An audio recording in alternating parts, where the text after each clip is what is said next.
When they first told me about this, what is that? You know, it's enough like all this other stuff you're giving me. Now what? The Bridgestone Project is a rescue mission that's being orchestrated by many guardian races that have been watching the evolution. There are certain things that are taking place because of what I explained before. We are entering a natural ascension cycle period. We are in that fixed time continuum, and for the first time in 200,000 years, the grid speed, the Earth's core grid, vibrates high enough to latch on to the stellar frequency bridge coming down. So yes, our portals are opening, whether or not we're ready. That would be enough of a challenge in and of itself, because there are electromagnetic changes that we're not prepared to do. I mean, if there are imbalances in the electromagnetic grids on the planet, in those areas, you could literally see tectonic cracking. This would not be good. And everything in the power of the higher ones, the ones from higher evolution, they're doing everything they can to get us through this natural transition as easily as possible. If that wasn't enough of a problem, we're dealing with the Illuminati. And we're dealing with something called the intruder forces. Now, the intruders and the Illuminati are a little different. The Illuminati is a large group that has had its presence manifest here through certain human gene lines. There are humans here that carry extraterrestrial codes that are family lines from ancient times that were seeded here by the Illuminati. There are also guardian groups like that too.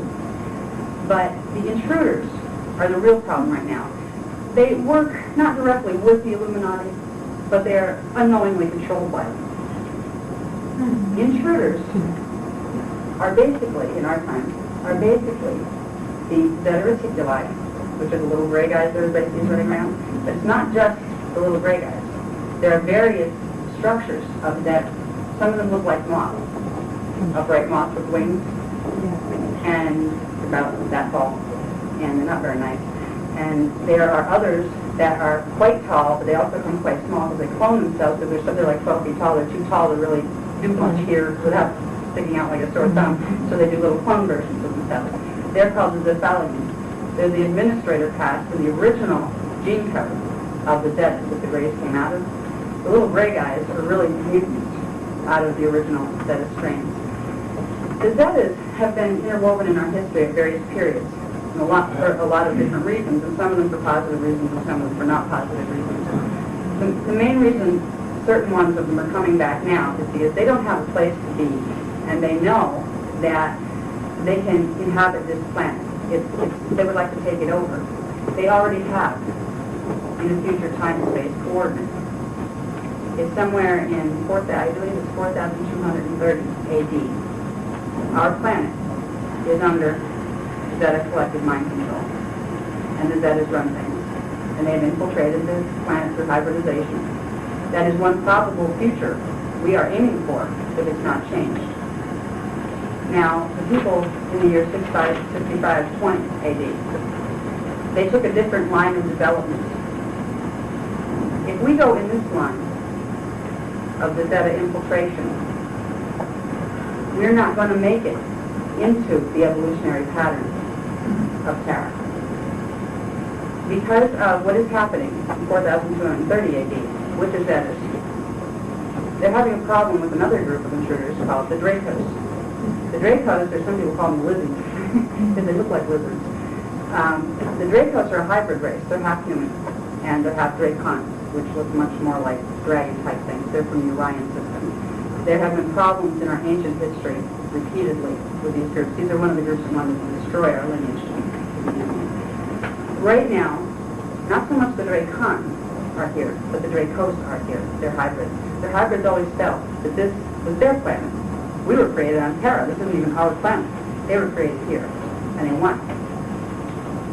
They have an agenda, and they are trying to stop a successful ascension cycle from happening here. They are trying to stop our race from being able to accelerate the gene codes high enough to, how to explain it. If we accelerate our gene codes here, which is an opportunity we're being presented with the opening of the halls of the Mente and the opening of the portals that is taking place because of the ascension cycle, we are linked to all races, all human races, and the Tornisian race through the sphere of Mente, which I spoke about in the lecture. and some people may have missed this, the sphere of Mente is our race morphogenetic field. There's something called critical mass. If a certain number of people within one morphogenetic field begin to activate their DNA to a certain level, it'll trigger an activation in the rest of them.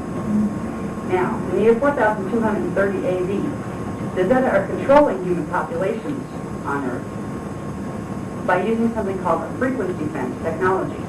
It's an electromagnetic pulse technology that beams in certain frequencies that affects the human morphogenetic field of DNA and keeps it locked into a perceptual station where it can't go through its normal evolutionary process. If we, back here in time, evolve our DNA, hit critical mass within the race morphogenetic field, it's going to trigger DNA activation in the future people, and it will release them from mind control. And the Zetas are going to completely lose control over the people there. This is their vested interest, but even the interior government people here don't know why they're really here. They're here to stop this from happening. It's not just hybridization, it's not just we're a poor race that really needs the planet and we're dying and we need your help. That's the line they gave to the government people. It isn't that at all. They are worried about losing their stake on planet Earth. Normally, these kind of little interstellar dramas would not be, they would not have intervention from the higher councils of evolution, because in the higher councils of evolution, there is a hands-off law. You allow things to evolve along their natural course, and sometimes, especially if they're connected to you genetically, you help them a bit. But beings have to learn to be self-sovereign and to govern their own evolution, and they are responsible for their own choices after a certain point. It takes a lot to get the higher councils to agree to let any of the guardian races intervene and mess with our evolution here. Permission was granted in the 1980s because it was seen what was going to result from the activities taking place now, the Illuminati and the intruder forces and the ascension cycle coming up and what that was going to create. If we did not make the ascension cycle and we stayed stuck in the time continuum we're in, see, the ascension cycle will temporarily take the Earth up into the next time continuum. Remember how we had the little cross shape with the 6 little time continuums in it? Well, that was our harmonic universe. There's another one like that in harmonic universe 2. During the ascension cycle, we're in number 6 time continuum here, the top one. That would overlap with number 1 in harmonic 2. So we would temporarily raise the whole frequency of the planet would raise. We'd jump time temporarily, and then we'd come back down. If this is not allowed to occur, we would be stuck here. We would just go past that center point. That bridge would not be made to time bleed, and the time acceleration would not occur. But it is going to, because it's still a bridge aligning, and because the Earth's core was, at the right position to do it. If we did not, we ended up in the third dimensional time continuum. In the year 2000, what was it? 2976. That was the year. In the year 2976 AD, they saw that in the third dimensional time continuum, that things were left alone because of the Draco's attempt to take over the Zeta, who had already taken over us covertly. The Earth was exploding. And it was not just the Earth. Our Earth is connected to the other star systems through spirals of energy. This is the stellar bridge. It would have taken out part of the Palladium star system and part of the Sirius star system. So it became a major issue. It's not just Earth, it's not just the human evolutionary thing that's at stake here. There's a lot at stake. So permission was granted by the highest councils in harmonic 4 and 5. We're dealing with beings that are completely out of physical manifestation. They made the decision to allow guardian extraterrestrial races to begin helping us here to shift this. Because we can't stay in this time continuum. We have to, they can't get the intruder forces to stop. They would create a battle, a stellar battle, right around us right now. And if that would happen, as we're going into a time acceleration, it would completely blow the planet. So for now, until the time acceleration is over, the Guardians can't do direct force. And they've tried to interact with the intruder groups and convince them, like, look, this is what's going to happen. The intruders don't want to hear it. They don't believe them, they don't care. So the Guardians had to find a way to help us here. And it's like helping a bunch of children, because we know none of this. We don't know our stellar heritage, we don't know the mechanics involved in the energy field. How do you help a group of people on a planet like this? Big question. A lot of them said just forget it. I mean, it's hopeless. But there were others, particularly the Syrian Council, which is a council of beings that are affiliated with root races from harmonic 2 and 3 on the planets associated with the Sirius star system. They're not in harmonic 1, so you won't find them if you go to Sirius now. They're on harmonic 2 and 3. And they have genetic investment here. They were one of the original contributors to the Turanicium-1 experiment that resulted in the 12-strand DNA package. So they're related to us. We're like part of their children. They decided it was worth it to intervene. They created something called the Bridge Zone Project. It's kind of complicated, but the way to make it easiest is to go back to the time continuum cycle.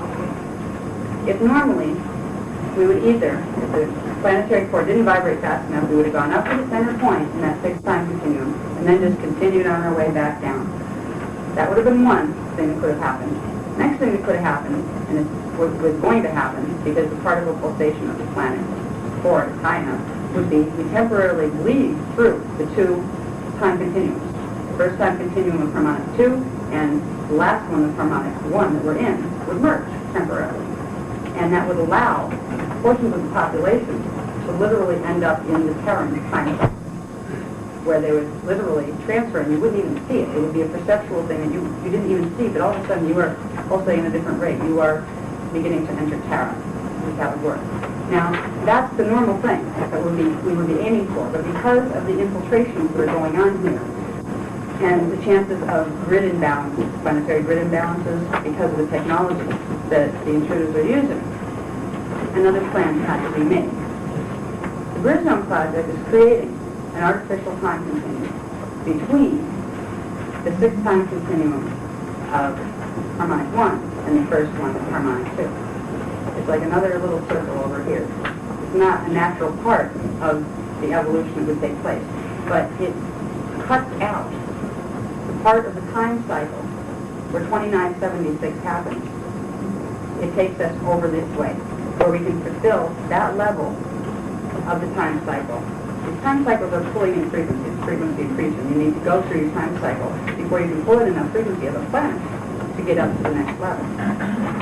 So the bridge zone is, instead of going up to the center point, which we're approaching, and then up into the D4 time cycle, we're going to go up and over into the D3.5 time cycle. It will take us, a version of us, out of the planet. So better. All right, when we go up, when we hit the center point in the time cycle, in our time cycle here, two things happen. There's a version of the planet. One does not vibrate high enough. Particles that don't vibrate high enough go down, and they finish the D3 time cycle. The ones that do vibrate high enough go up into the D4 time cycle. Literally, two versions of the planet are created. The separation of light and dark. This has been told to us as in biblical terms and those kind of things. It's a natural process. Actually, we don't see it because we're on the planet, but this is what's taking place within the time fields and our place in it. Because the Earth vibrated pretty low compared to what it could, most of the particle base would have stayed in D3, in the D3 time cycle. It's in that time cycle that 2976 was the termination of the planet. So they had to stop most of the particle base of Earth and everybody on it from going in that direction. There wasn't a high enough vibration to make it stick into the full fourth-dimensional time cycle. So they created a third one, just a half step between the two, to get it out of the third-dimensional continuum and give it a natural point of progression where it can evolve back into the natural fourth continuum. The physics involved are quite complicated, but the basic idea is we're going through a natural time acceleration, which is opening of vortices and portals, and B, we're going through a forced time continuum shift to preserve the planet. This is a big project, and they said it's never been done before anywhere in our local galaxy, but they have very high hopes that it will go well. For people on the planet to make this transition successfully, they need to get the accretion level of the DNA to a 4.5 band activation level.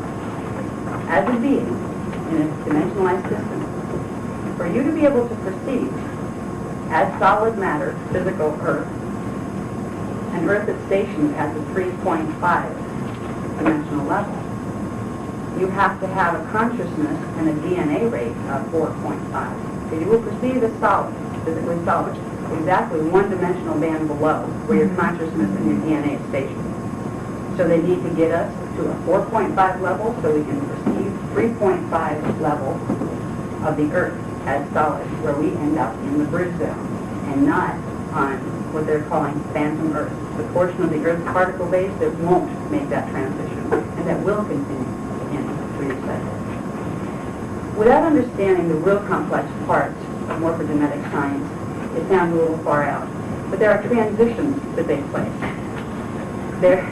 In the time cycle, there are versions of planets. There are probabilities where you have one planet at a certain time, 2 spring off of that. And this is part of the natural cycle. I won't even try to explain that. They're still trying to explain that to me.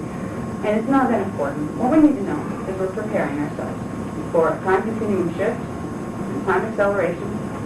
We have a lot of visitors right now, and people are being contacted by visitors of all sorts. Some of them good, some of them not good.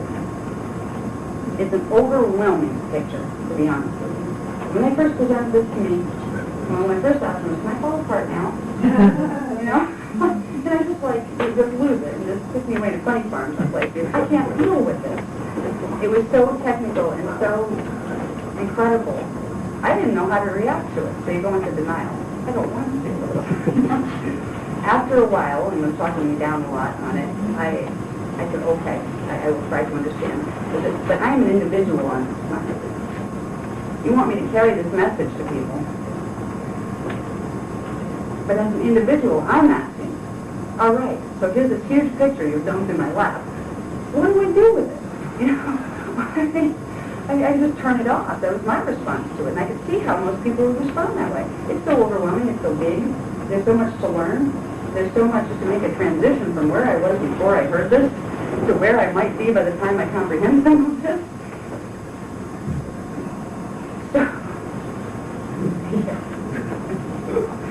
So I asked them, please, just think of me as an individual. How will you make this, for me, something I can deal with and prepare myself for, if I'm supposed to prepare? And they told me that it's important to understand the framework of what's going on around you. The most important thing is bringing your consciousness right home here, and dealing with only first what you need to do with you. There's several issues. One is protection from the manipulation tactics that are going to be used by the intruder forces in the Illuminati.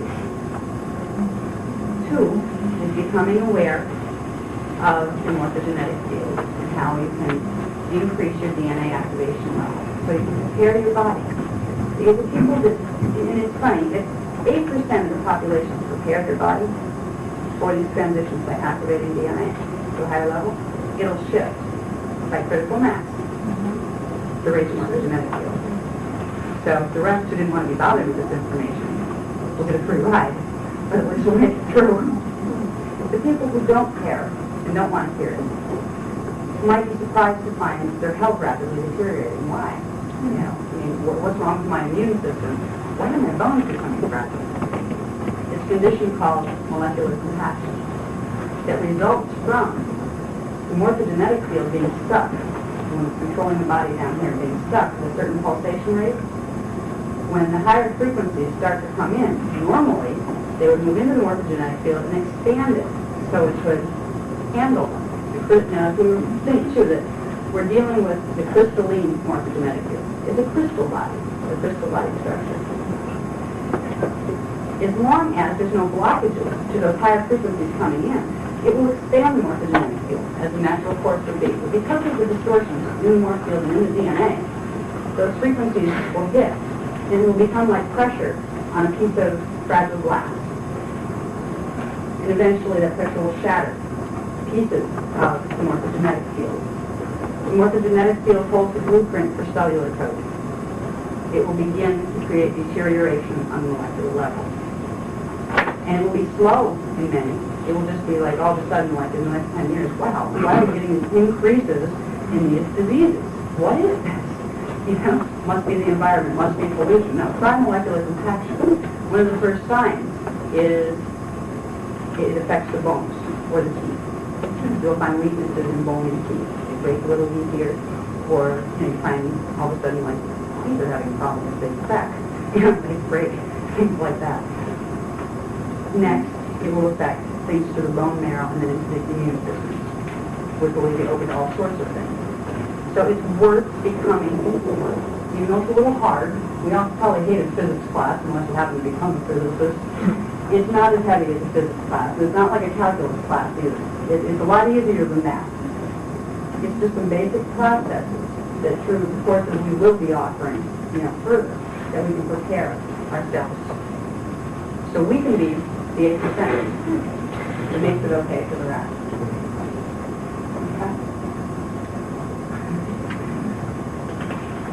Okay. I think... That's about 1 billion people? Yeah. Here.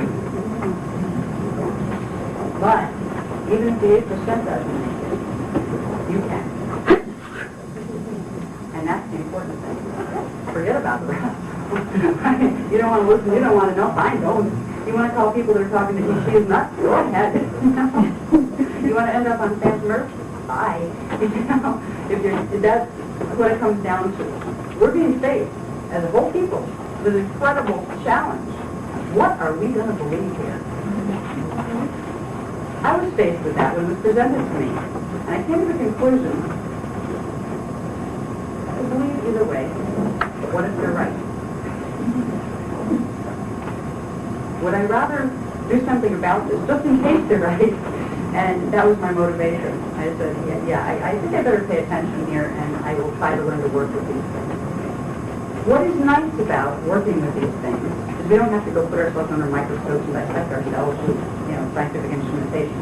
We have within our consciousness everything we need to begin the process of preparing our bodies for time acceleration and for DNA activation. Most people are not taught in this society to realize that every time you think a thought, you're creating an electromagnetic pattern. You're creating a pattern of scalar waves and sound frequencies that the body in the morphogenetic field translates as programs. So when you do things and create with your mind and your imagination, you are creating patterns that will run through the morphogenetic field and directly affect it.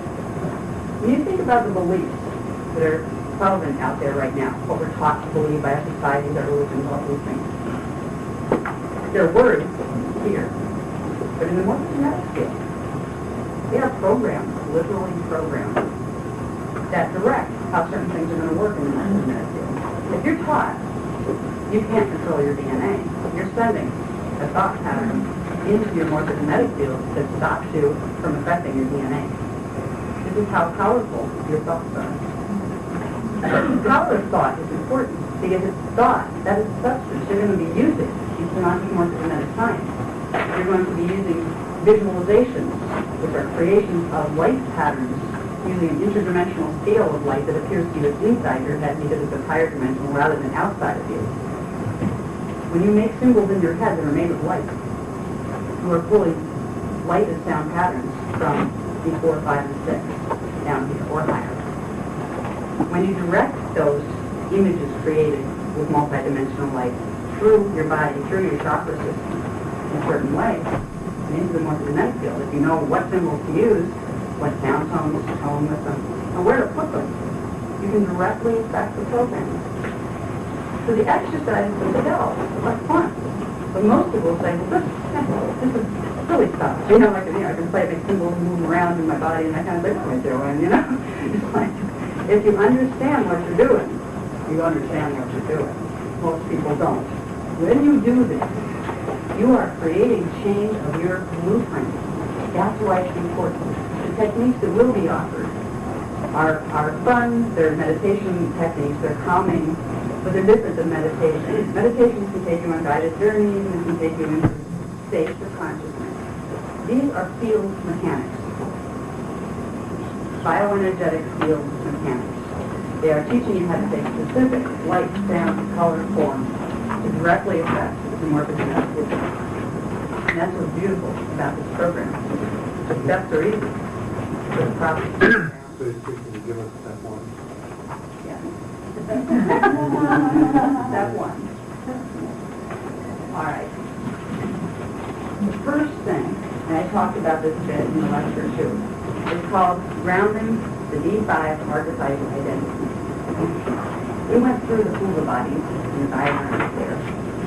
The D5 is the center of the alpha Hula body, which corresponds to dimensions 4, 5, and 6. The dimensions of frequency units, the specific bands of frequency, each having 12 sub-frequency units. So what we want to do is to begin to imprint the lower frequency bands that our bodies are composed of, in our mental body and emotional body. We want to imprint that to the imprinted cells in the fifth dimensional frequency. But that is the one that controls what the morphogenetic field of the B1 through 3 body is going to orient. It can be used to purge out distortions in the lower DNA strands. Now, there's a process to purging mutations from DNA strands. It's a two-phase process. One is imprinting the proper codes, and then is activating them once they're imprinted. It takes a while for activation. You can't do activations without imprinting. First, you have to set the new imprint into the morphogenetic field for your three-level bodies.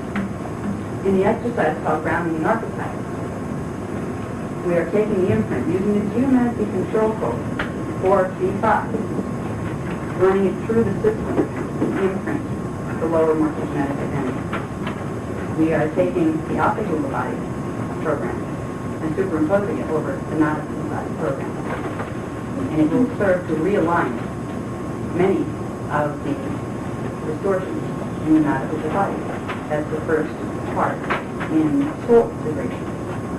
So as you're playing with DNA and trying to protect yourself from this mess that's coming, you're also reclaiming your spiritual identity.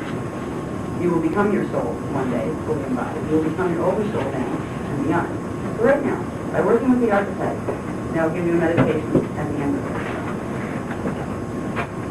you will begin the process of reclaiming who you really are on a multidimensional scale. And it will take you into levels of knowing. See, all of you know this. This is the funny part. The part of each of you that is focused, part of your consciousness that is focused in the fifth dimension, the part of you that is the archetype, knows all of this already. It's ahead of us in time. It's ahead of you in time. By bringing that level in to this level, you will know what to do and how to do it. You will have your interior radar of what you need to do with yourself as an individual through these changes. And the changes may get hairy. It depends on how the Earth grid is balanced. We may see Earth changes. It will be unlikely that we'll see a pole tilt, like a lot of people like to say. It could be that bad, but it's not likely that we'll get that bad. But we could see tectonic cracking, and that would be bad. So it's very volatile over the next 18-year period, what in the world we might really see. It's worth paying attention to little things that are so easy to learn, like grounding your archetype. You'll protect yourself from fourth-dimensional invasion tactics like frequency defense mind control devices, which intruders are trying to everything that is used. But you will also learn to handle your own feelings. You'll learn the knowledge that your soul already has. You are a soul. The people here usually just forgot. They forgot their other pieces. So I'm going to do a meditation now. And I would like to be able to turn the lights out for this if we can. Is that going to really mess up? Okay. Okay. Sorry. I didn't have a mic for me in this room. Keylontic meditation. You will be using two geomancy control codes, as we've mentioned before. The geomancies are the composite scalar wave fixed sound patterns of the dimensional scale. We will be using the fifth dimensional geomancy, which is the geometric shape of the pentagram. And that's the shape, and a lot of people are afraid of the pentagram because it's been associated with pagan rituals and things that have been done in ways that weren't of higher order.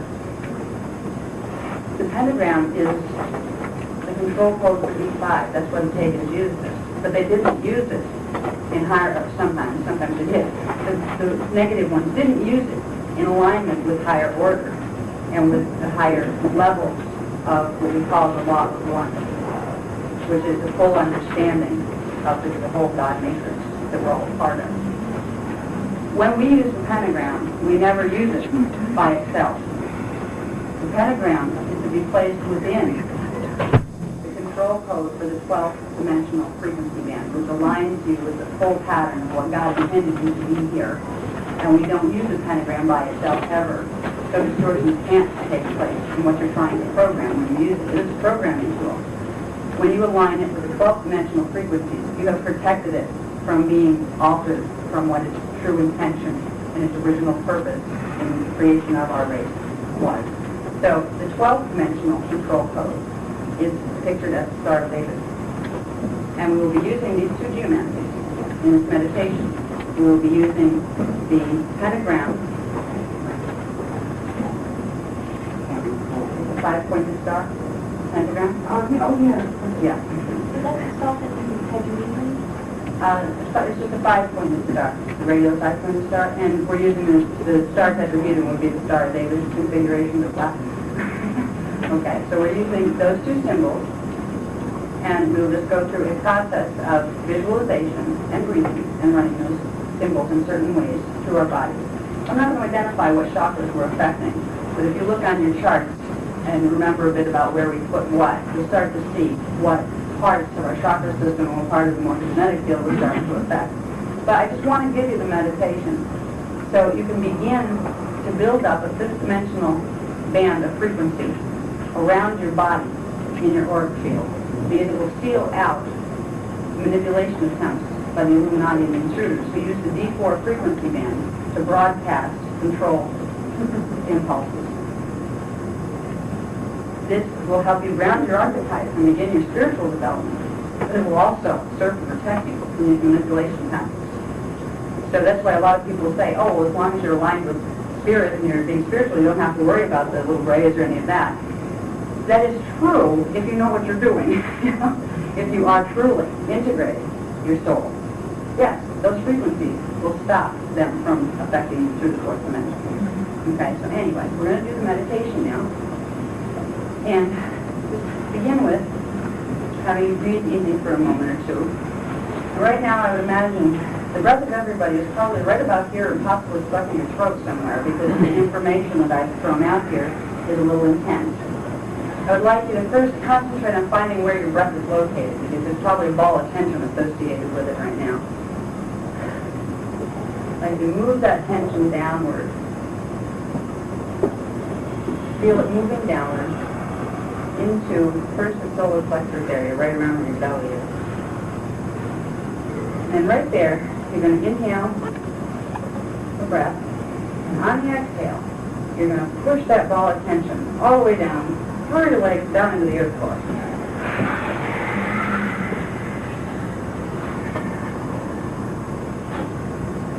And you can still feel it there, do it again.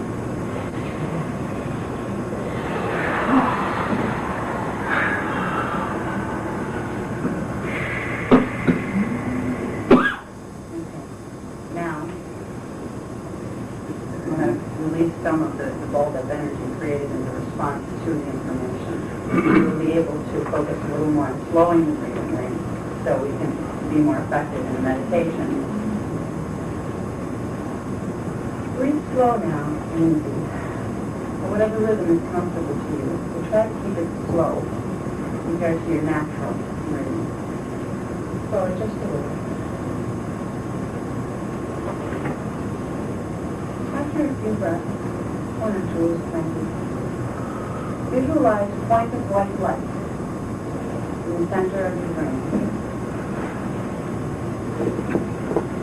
Center of your brain, your pineal gland. The white light is the focus of your concentrated attention.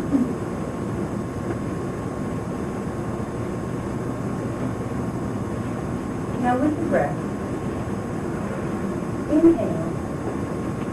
And on the exhale, move the point of white light downward to the center of your body, down into the navel.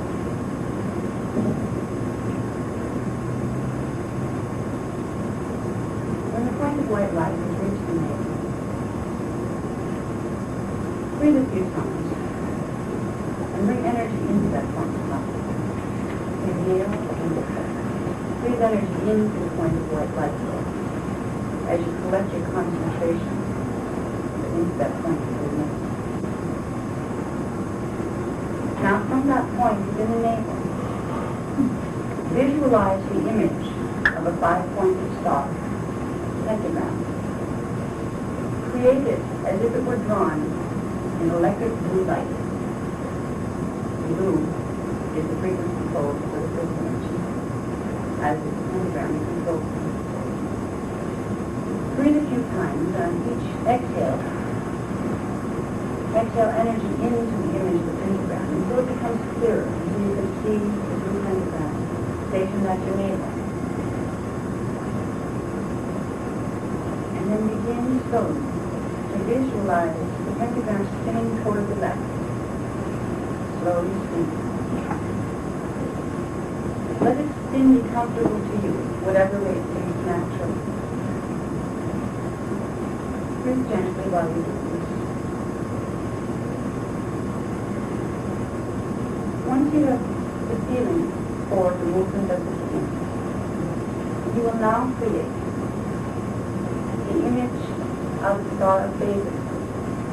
And you will put this image in bright white light around the pentagram that is spinning. And you will begin to spin the white star, David, to the right, as the blue pentagram spins to the left. Try to feel the momentum of the spin of the two seeds while you watch them in your imagination. And try to feel a flutter at the navel as the energies begin to move there and the fifth-dimensional imprint becomes stimulated in your multi-genetic body.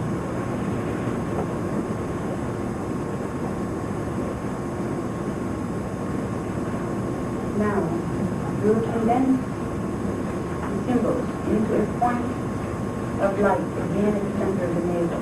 This time a point of light colored blue.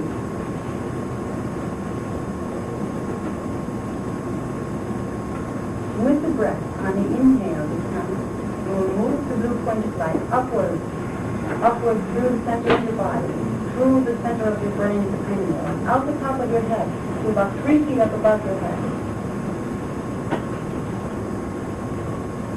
You need to use more than one breath to move it through it. Stop halfway up, bring another breath in. Take the breath forward up. And when you get it to about 3 feet above your head, then exhale and breathe out. And see the blue spark of light pulsate there.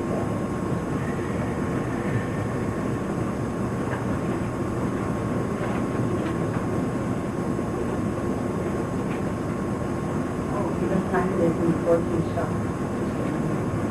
Now, you'll concentrate on the blue spark of light. And with the breath, you will bring it downward. Down through the body. Exhale it through the body. Down between the legs, down into the earth, way down into the earth's core. See the blue spark of energy way down into the earth's core. And once it is there, you can imagine it entering the earth's core. You call to mind the symbol of the blue pentagram and the white star of David. Feel them now spinning. Pentagram to the left, star of David to the right. Feel them spinning in the center of the earth, drawing energy from the earth's core into you, into the symbols themselves. You are grounding the archetype in the earth pattern into your body. Breathe gently further down the quiet as you feel the skin. And then the last 3 breaths. Inhale and full energy. And then exhale the energy into the symbol colors. You feel them grow brighter. And then 3 breaths like this. Inhale. Exhale. Brighter symbol breath. Inhale. Exhale. And a bright symbol.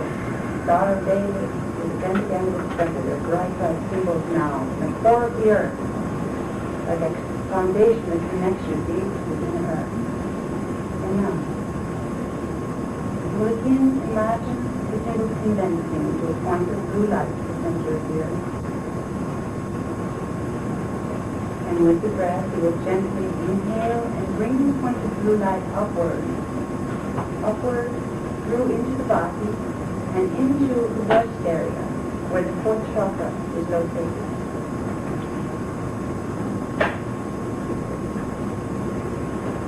See this point of blue light is centered within the heart chakra area. It's right in the breastbone, and if for those who do not know the chakra, it's around the breastbone in the center. And you picture the blue spark moving back into the center of the body, not just outside over the body.